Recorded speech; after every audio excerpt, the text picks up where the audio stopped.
John Wilkes Booth waited until a particularly funny line was performed on stage in Act 3, Scene 2.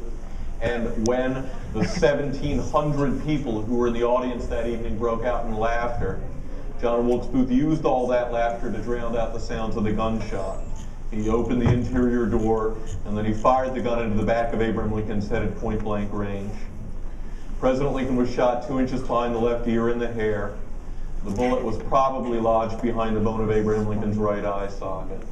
President Lincoln never spoke another word after that, and he slumped forward. John Wilkes Booth dropped the gun.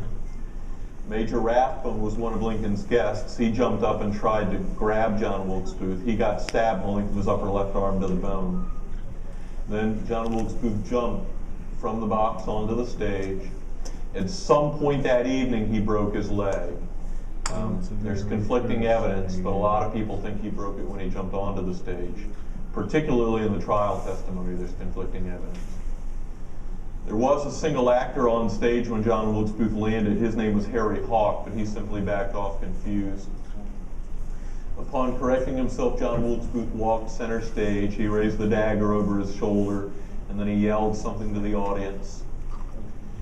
No one knew that they had witnessed a murder. Nobody heard the gunshot, so there was confusion as to what John Wilkes Booth said, but most people think he yelled a Latin phrase. The words that John Wilkes Booth yelled were "Sic semper tyrannis," and that's a line from Shakespeare's Julius Caesar. In that play, if you ever watch it, the different Roman senators all take turns stabbing Caesar with a dagger, and they all use that line while they're stabbing. The literal translation is "thus always to tyrants." You're supposed to say it while killing somebody, so you're saying "death to tyrants."